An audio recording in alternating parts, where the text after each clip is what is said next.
మీరు విందుకు వెళ్ళినా, పెళ్ళికి వెళ్ళినా, ఎక్కడికి వెళ్ళినా గుర్తింపు కోసం ప్రాకులాడకండి.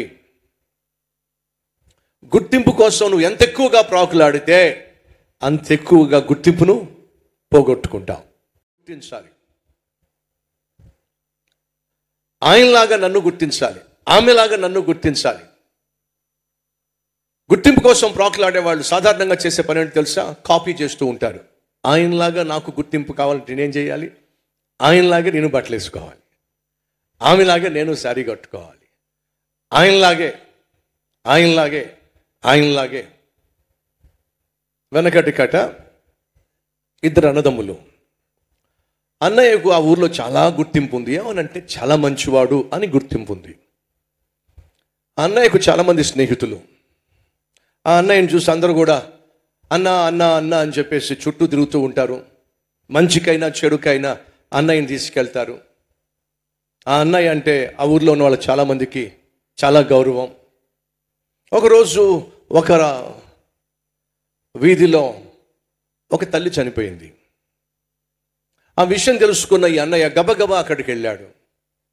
ఇతడు వచ్చాడని తెలిసి ఆ ఇంట్లో వాళ్ళు కూడా వచ్చి ఇతనితో పాటు వారితో పాటు ఇతనితో పాటు వాళ్ళు, ఇతను వచ్చాడని తెలిసినప్పుడు ఆ ఇంట్లో వాళ్ళు బయటకు వచ్చారు. వారిని చూసి ఇతను తనకున్నటువంటి దుఃఖాన్ని వెళ్ళబుచ్చాడు. ఆ తల్లి యొక్క కుమారుడు ఇతని స్నేహితుడు చూసి, అన్నయ్య గౌరవం జరిగిపోయింది అన్నయ్య, అర్ధంతరంగా అమ్మ వెళ్ళిపోయింది అన్నయ్య అని చెప్పి ఈ అన్నయ్యను పట్టుకుని ఆ తల్లి కుమారుడు ఏడుస్తూ ఉంటే ఓదార్చే ప్రక్రియలో తను చెప్పిన మాట ఏంటి తెలుసా? గొప్ప తల్లిని మనం కోల్పోయాం. అమ్మ చచ్చిపోయిందని నీకు ఎంత బాధ ఉందో నాకు అంతే బాధ ఉందిరా. ఎందుకంటే అమ్మ నీ తల్లే కాదు, నాకు తల్లే. ఎప్పుడు వచ్చినా సరే నీతో పాటు నాకు అన్నం పెట్టేది, నాతో పాటు నలుగురు వస్తే నలుగురికి అన్నం పెట్టేది, ఆప్యాయంగా పలకరించేది. ఆ తల్లి నీకే కాదురా, నాకు తల్లి. ఇదిగో చుట్టూ ఉన్న అందరికీ తల్లిరా. నీ బాధలో మేమందరం కూడా ఉన్నావురా అని చెప్పి గట్టిగా పట్టుకొని ఏడుస్తూ ఉన్నాడు. అందరూ స్నేహితులు కూడా ఆదరిస్తూ ఉన్నారు. ఇదంతా ఈ అన్నయ్య తమ్ముడు కూడా వచ్చాడు, గమనిస్తున్నాడు. ఆహా, అర్థమైంది నాకు, మా అన్నయ్యకి ఎందుకు ఎంత గుర్తింపు వచ్చిందో, అందరూ ఎందుకు మా అన్నయ్యని మెచ్చుకుంటారో, మంచోడు అంటారో నాకు అర్థమైంది. సరే, కొంతకాలం అయిన తర్వాత ఈ తమ్ముడు స్నేహితులలో ఒకడి స్నేహితుడి యొక్క భార్య చచ్చిపోయింది. ఎవరు చచ్చిపోయారు? భార్య చచ్చిపోయింది.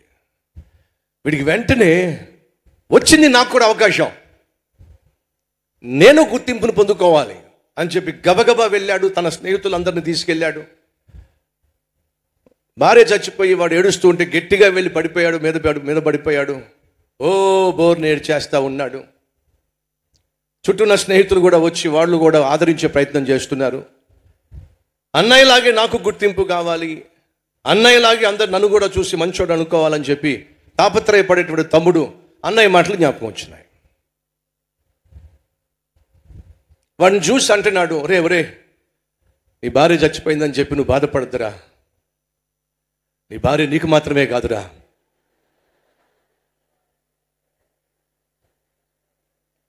ఇక మీకు అర్థమైంది కదా, చెప్పాల్సిన అవసరం ఏముంది.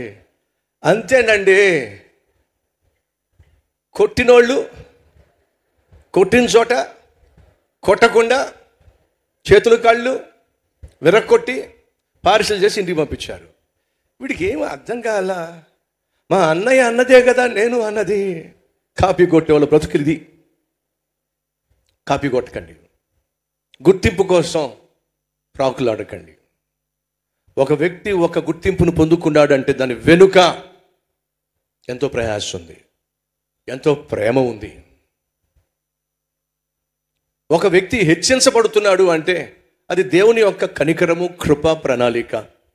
ఎవరిని దేవుడు హెచ్చిస్తాడయ్యా అంటే బైబిల్లో ఉంది, తనను తాను తగ్గించుకొని వారిని యేసయ్య ఏం చేస్తాడన్నాడు? హెచ్చిస్తాను. సహోదరి సహోదరులు, ఏ సేవకుడైనా హెచ్చించబడినట్లయితే అలా హెచ్చించబడిన సేవకుడిని చూసి ప్రభువును గణపరచండి. ఎవరైనా సేవలో వాడబడుతున్నప్పుడు నేను మొట్టమొదటిగా చేసే పని ఏంటి తెలుసా? వాళ్ళ కోసం ప్రార్థన చేస్తా. నేను కారులో వెళ్తున్నప్పుడు చాలా వాల్ పోస్టర్స్ కనిపిస్తూ ఉంటాయి, మీరు కూడా చేయండి కావాలంటే. నేను కారులో ప్రయాణం చేస్తున్నప్పుడు, ఆయా ప్రాంతాలకు వెళ్తున్నప్పుడు ఆ ప్రాంతాల్లో జరిగే మీటింగ్స్ వాల్ పోస్టర్స్ కనిపిస్తూ ఉంటాయి. ఆ వాల్ పోస్టర్స్లో సేవకుల ఫొటోస్ ఉంటాయి. మనస్ఫూర్తిగా ప్రార్థన చేస్తా, ప్రభువా ఈ సేవకులు ఇక్కడ మీటింగ్ ఏర్పాటు చేశారు, ఘనంగా జరుగులాగున సహాయం చేయి. అద్భుతమైన సందేశాలు ఈ సేవకులు అందించులాగున సహాయం చేయి. వీళ్ళు అందించే సందేశాల వల్ల అనేక మంది జీవితాలు బాగుపడలాగున సహాయం చేయి. వాళ్ళు ఎవరైనా కావచ్చు. కొన్ని సందర్భాల్లో నా గురించి, మన కల్వరి టెంపుల్ గురించి వ్యతిరేకంగా మాట్లాడేటటువంటి సేవకుల ఫోటోలు కూడా కనిపిస్తూ ఉంటాయి. అయినా వాళ్ళ బుద్ధి అలాంటిది కాబట్టి వాళ్ళు వ్యతిరేకంగా మాట్లాడవచ్చు, కానీ నా బుద్ధి వాళ్ళ బుద్ధి లాంటి వాళ్ళది కాదు. కాబట్టి ఏం చేస్తానో తెలుసా? మనస్ఫూర్తిగా ప్రార్థన చేస్తా, ప్రభువా ఈ సేవకుడు ప్రసంగించే ప్రసంగం సాధారణంగా అంటాను, ప్రభువా తెలియక ఏదేదో మాట్లాడుతూ ఉంటాడు, క్షమించేసేయి, కానీ ఈ మీటింగ్లో మాత్రం ఆ సేవకుడిని వాడుకో ప్రభువా, అనేక మంది రక్షించబడులాగున. ఒక వ్యక్తి నన్ను నిందిస్తున్నాడు అంటే అది అతని బుద్ధిహీనత. తిరిగి నేను అతన్ని నిందించాను అని అంటే అది నా బుద్ధిహీనత.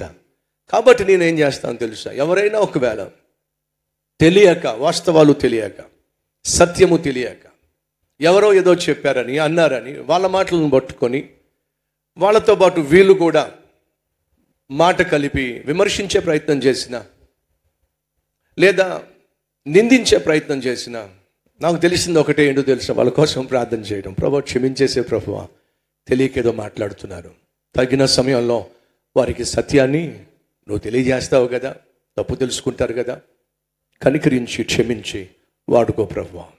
ఈ సహోదరి సహోదరులో మన జీవితంలో మనం హెచ్చించబడాలి అని అంటే దేవుడు ఆశిస్తున్న ఒకే ఒక అద్భుతమైనటువంటి వ్యక్తిత్వం ఏంటో తెలుసా? తగ్గింపు తత్వం, దీనత్వం.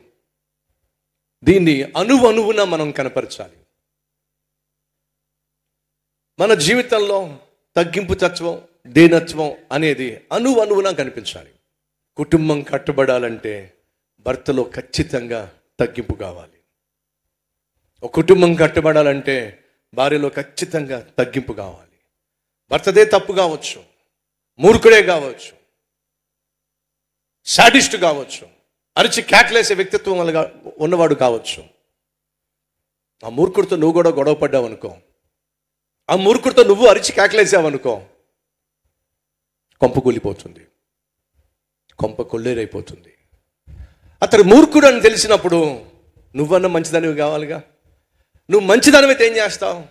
మూర్ఖుడు కదా, ఎందుకు వచ్చిందిలే అని చెప్పేసి, సర్లే రా నేను టిఫిన్ చేసి పెడతాను రా, చక్కగా టిఫిన్ చేయి, లేదా చక్కని కర్రీ చేశాను, త్వరగా రెడీ వచ్చి భోంచేద్దుగాని రా అని చెప్పి నీ పన్ను చూసుకుంటే పర్వాలా. ఏంటి అరుస్తున్నావేంటి? ఒక్క ఫోన్ కాల్ చాలు, ముగ్గురు దిగుతారు, కాళ్ళు చేతులు మొత్తం తీసి పడేస్తారేమనుకుంటున్నావు? ఎవరే దిగేది మీదకు వస్తాడు. ఏంటి మీదకు వస్తున్నావేంటి? నువ్వు అన్నావు కదా ముగ్గురిని పిలుస్తాను, ముగ్గురు దిగొస్తారు, కాళ్ళు చేతులు తీసేస్తారని చెప్పి అంటున్నావు కదా, ఫోన్ చేయవే అని చెప్పేసి ఏం చేస్తాడు? చెంపలు వాయి కొట్టేస్తాడు. దీన్ని ఏమంటారంటే పడుకున్న గాడిదని. ఇది బాగా అనుభవం ఉంది కదా, మా సిస్టర్స్కి భలే అనుభవం ఉంది. మీకు లేపి తనిచ్చుకుంటారేంటి వీళ్ళు? అదే చెప్తున్నా, భర్త మూర్ఖుడు కావచ్చు, కానీ కుటుంబం విలువైంది కాబట్టి నువ్వేం చేయాలి? సర్లే నా భర్తే కదా, ఒక మాట అంటే ఏమైంది, తగ్గించుకున్నావు అనుకో, కుటుంబం కట్టబడుతుంది. భార్య మూర్ఖురాలు కావచ్చు, భార్య గయ్యాలి కావచ్చు, నోరు పడేసుకునే వ్యక్తిత్వం కలిగినటువంటి తత్వం కలిగిన భార్య కావచ్చు, ఒకవేళ కొంచెం వాయిస్ రేస్ చేసి గట్టిగా మాట్లాడుతుంది అనుకోండి, కుటుంబం విలువైంది. నీ బిడ్డలు చూస్తున్నారు, వాళ్ళ ముందు కొట్టుకు చస్తే రేపొద్దున్న వాళ్ళు నిన్ను చూసి పాడైపోతారు. కాబట్టి కొంచెం విన్నట్టుగా తగ్గించుకొని నీ పన్ను చూసుకుంటూ ఉన్నావు అనుకోండి, కొడుకులు చూస్తున్నారు లేక కూతుర్లు చూస్తున్నారు, అమ్మ అరిచి కేకలేస్తున్నా సరే నాన్న ఎంత సహించి కుటుంబంలో గొడవ కాకుండా గప్చిప్పుగా తన పని తాను చేసుకున్నాడు. ఒకవేళ రేపు పొద్దుట నా భార్య అరిచి కేకలేసినా, నా భర్త అరిచి కేకలేసినా, అమ్మ ఎలా తగ్గించుకుంటుందో, ఎలా సహించి కాపురాన్ని కాపాడుకుంటూ కట్టుకుంటూ వచ్చిందో అలాగే కట్టుకోవాలి. తగ్గించుకోవడం వల్ల ఏ ఒక్కరు నష్టపోయేది ఏమీ లేదు. సహోదరి సహోదరులు, ఎవరు ఒక మాట పడ్డానికైనా ఇష్టపడతారు, కానీ రెండు మాటలు అనకుండా ఉండేవాళ్ళు ఎవరు తెలుసా? దినత్వం కలిగిన వాళ్ళు, సాత్వికత్వం కలిగిన వాళ్ళు, తగ్గింపు తత్వం కలిగిన వాళ్ళు. పోనీలే, వీళ్ళు ప్రశాంతంగా జీవిస్తారు. దెబ్బకి దెబ్బ, పంటికి పన్ను, సంగతి చూస్తా, ఈరోజు నీ రోజు, రేపు అదిగో. అర్థమైందా? ఈరోజు ఈరోజు నీ రోజు అయిందిరా, బతికిపోయావు. రేపు నాకు కూడా ఒక రోజు వస్తుంది, అప్పుడు నీ సంగతి చూస్తా. పగ పట్టకండి, ప్రభువు సెలవిచ్చాడు. సో ఫ్రెండ్స్, తగ్గించుకోండి. తగ్గించుకోవడం వల్ల వచ్చే నష్టమేమీ లేనే లేదు. గొప్ప వాళ్ళల్లో కనిపించేది గొప్ప లక్షణం తగ్గింపు తత్వం. నాశనానికి ముందు గర్వం వెళుతుంది, ఘనతకు ముందు చెప్పండి ఏమవుతుందో? వినయం వెళుతుంది, దీనత్వం వెళుతుంది, తగ్గింపు తత్వం వెళుతుంది. దేవుడు మిమ్మల్ని ఘనపరచాలి అని ఆశపడుతున్నప్పుడు తగ్గించుకోండి.